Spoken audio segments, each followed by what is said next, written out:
Hi guys, today I'm looking at the Blackstar carry-on travel guitar, mini guitar, whatever you want to refer to it as.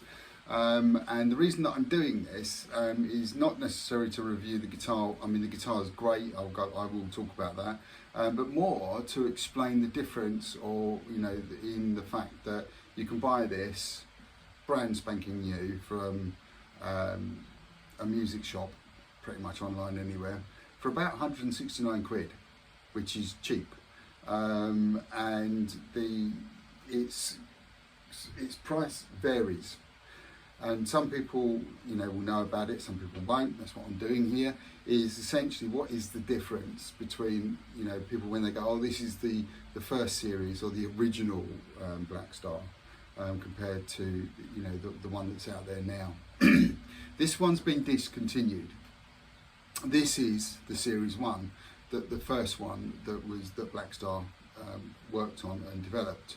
And a little bit of an explanation, people that don't know Blackstar, they make amplifiers, very good quality instruments, and amplifications. And the sort of travel guitar side of things, carry-on stuff, has been around for a little while. The traveller guitar being one of the first ones where the machine heads are in the body, and had no headstock, so it was literally the size of the actual guitar itself on, very, very minimal.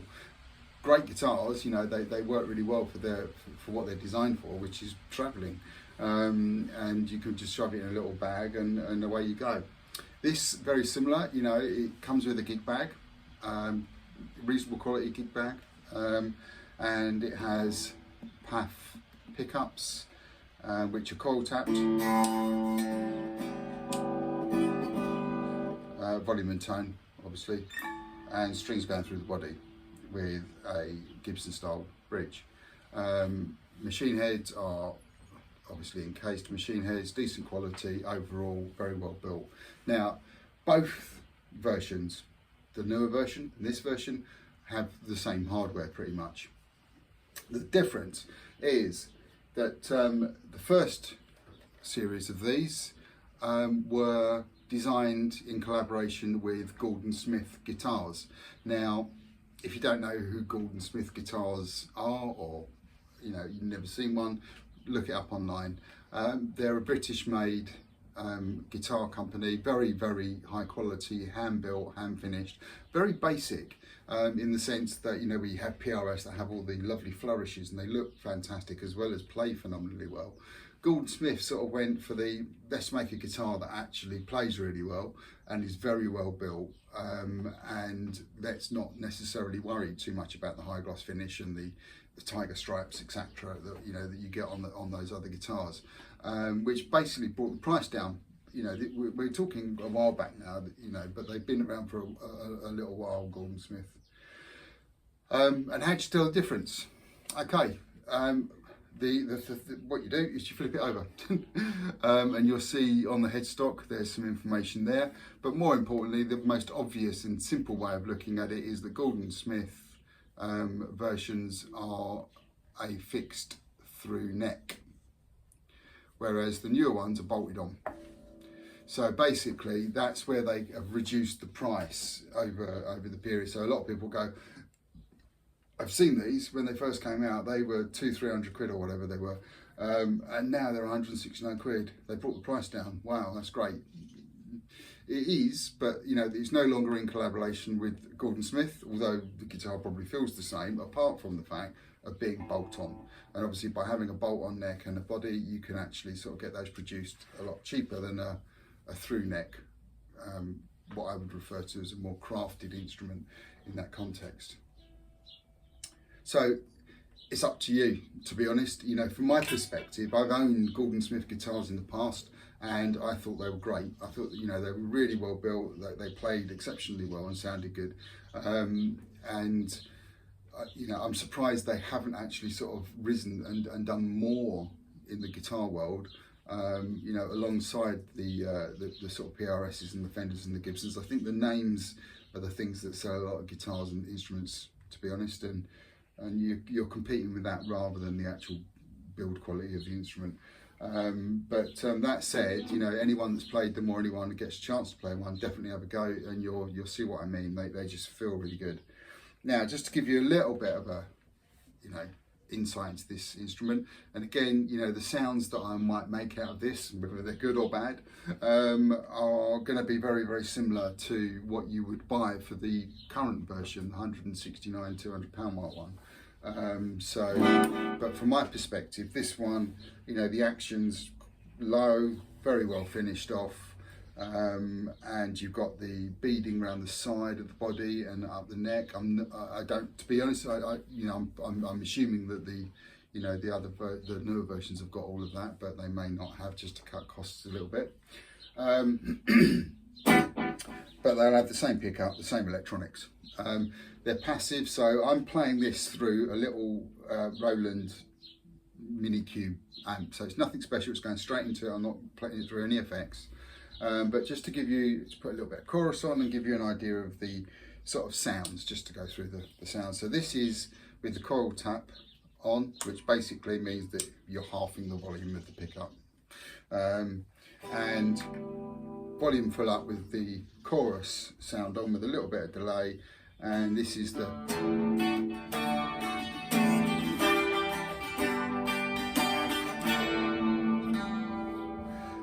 with it coil tap off.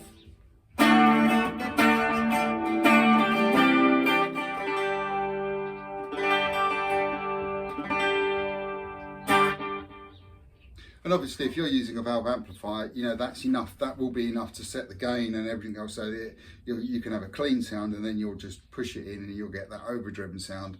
So you get those two textures. And obviously, in these little cube amplifiers, they're designed to stay clean as much as possible. So, you know, that's what you'll probably be using, or something similar, or even you know, a headphone amplifier, or plugging it into your iPhone or something nowadays. And just talking about the scale of it, I mean, obviously it's a lot smaller, the body's quite small, you can see that I'm wearing it almost like a necklace. But basically what you've got is the neck itself, you know, is essentially, it's got fewer frets than you would have on a normal size guitar, but, you know, you've still got 12th fret up here.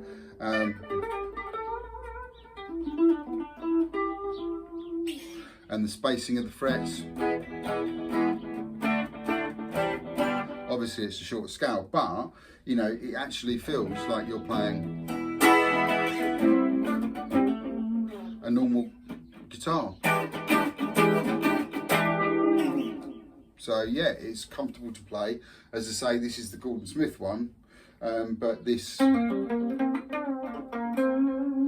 is something that I would quite easily, you know, sit there and noodle around on, you know, in a hotel room or on holiday or something or whatever, because it's just comfortable to play. Obviously no tremolo, but you have got a fixed bridge. Tuning's great, intonation's great, and again, that's all adjustable anyway.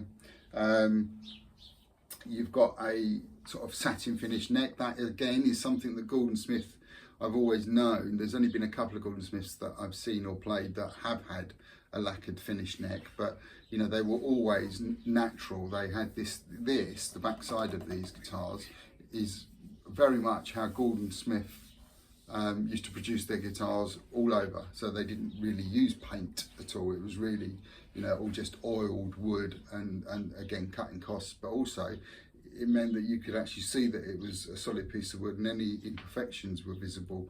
And that, you know, again, is something that comes from more of a crafting of an instrument rather than just mass producing.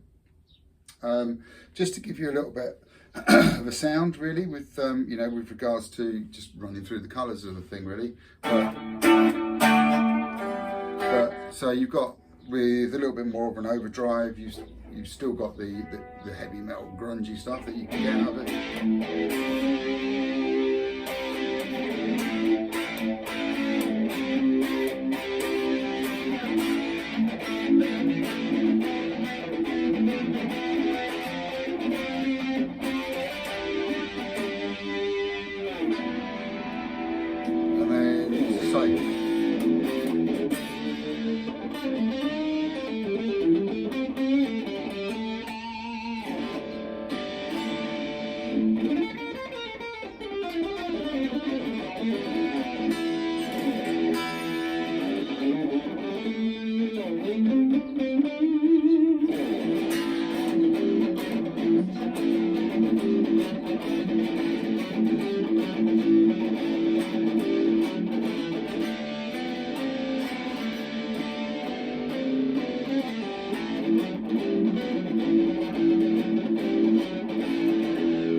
good little guitars. And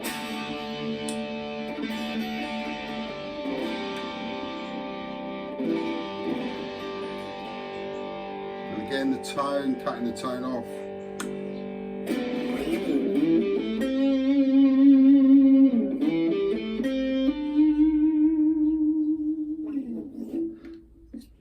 It's no Gibson, it's no Fender, it's no PRS.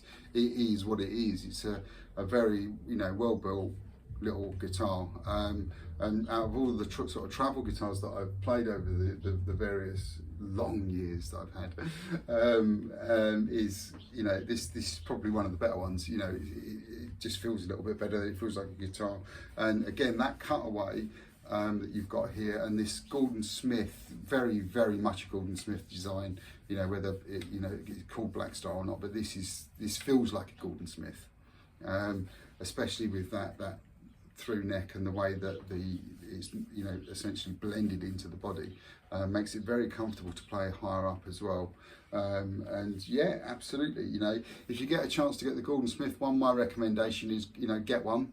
You know, they're not making them anymore, so it will be a second-hand one, I assume, unless someone's got some old stock.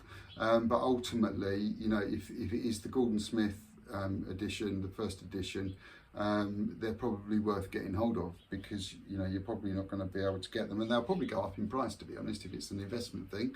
But ultimately, if you're going to use it, it's a great little guitar and ideal for travel. And yeah, highly recommend it. I haven't played the one with the bolt-on neck, so I'm not commenting on that. This is literally just to give people a little bit of an insight into what's the difference and why is one price and one's the other price. And that's really what it is. So yeah, I hope you enjoyed, and hopefully see you soon. Before I go, there is one more thing. And this is the strings. Okay, you might, when you get this, it'll probably be, you know, again, depending on who's owned it before you, if it's second hand. Same with the newer ones as well. Strings. Put heavy gauge strings on it. 11s, 12s even is my recommendation. Some people might like the fact of putting 10s or 9s on these things, but the thing is that as soon as you do that, it's a bit like playing an elastic band. You know, even with this one has got only ball 11s on, and again, you get those bends. Now, when you're playing chords, because this is a shorter scale, there's less tension in the strings, obviously. So you'll find that sort of bend that you get on these is the sort of thing that cuts into your fingers when you're playing Fenders and Gibsons and things, whereas on this it's very soft, very light. But as I say, this is with 11s, and that would be my recommendation of a gauge of string for this. But that's the way that I normally play 9 hybrids. So, you know, just to give you a little bit of a heads up on that one as well. But anyway, thanks for watching. If you got something out of it and you like and enjoy, then please subscribe, share and donate if you wish. Thanks for listening.